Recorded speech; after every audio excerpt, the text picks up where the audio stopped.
Suffering suffering आज बुद्ध पूर्णिमा है बच्चों। तो सफरिंग पे बुद्ध जी ने बहुत कुछ कहा है। सफरिंग का मतलब होता है दुख, ठीक है। और सफरिंग का अगर अपोजिट वर्ड ले हम लोग तो होगा पीस, PAC, पीस। अब सफरिंग अगर देखा जाए तो तीन तरीके की सफरिंग होती है। एक सफरिंग वो होती है जो आप खुद अपने से ले लेते हैं।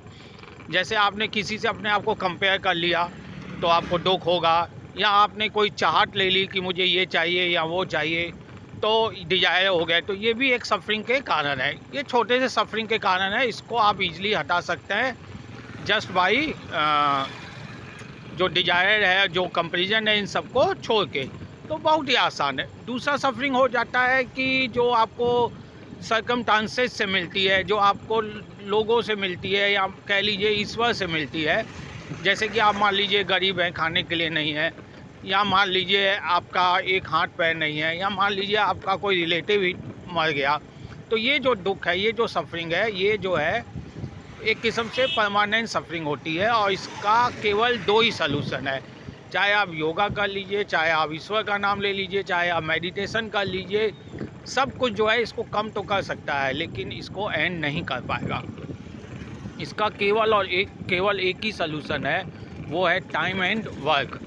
टाइम एंड वर्क से क्या मतलब है कि आप एक तो आप कुछ ना कुछ काम करते रहिए, इन चीज़ों के बारे में सोचिए मत, ठीक है।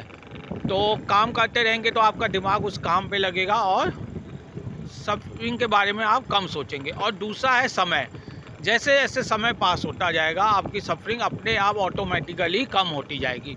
मेन दिक्कत आ जाती है स्टार्टिंग में, जो पीक समय होता है, जो स्टार्टिंग में जैसे कोई मर गया, या मान लीजिए बच्चे फेल हो जाते हैं, आत्महत्या कर ले, जो स्टार्टिंग का जो पेन होता है वो डिफ़िकल्ट पेन होता है। उस समय बस आपको बचना है। उस समय अगर आप बच गए तो धीरे धीरे सारे पेन कम हो जाते हैं। और दूसरा चीज़ है कंसंट्रेट करना है, पढ़ाई पे कंसंट्रेट करना है, काम पे कंसंट्रेट करना है, तो वो भी हो जाएगा। और तीसरा जैसे कि एक ये होता है कि आप किसी ना किसी को अपने साथ रखें, अपने पेरेंट्स को, फ्रेंड को, भाई बहन को, जिसको आप सारी अपनी सफरिंग के बारे में बताते रहें, तो इससे भी सफरिंग कम हो जाती है। मेन क्या होता है, जो भी आत्महत्या करते हैं, बच्चे भी आत्महत्या करते हैं, उसका जो मेन रीज़न होता है वो पीक। जैसे आप पहाड़ पे चढ़ते चले गए, पहाड़ की चोटी पे खड़े हो जाएंगे तो वहाँ पे गिरने के बहुत चांसेस है। लेकिन अगर आप पहाड़ की चोटी को थोड़ा सा तोड़ दें, ठीक है, एक पैर रखने लायक भी जगह बना लें, तो वहाँ पे आराम से खड़े हो जाएंगे। फिर आप सोच सकते हैं धीरे धीरे नीचे आने के, यानी कि दोबारा अपनी चीज़ें सही करने की। इसी प्रकार से ये भी है।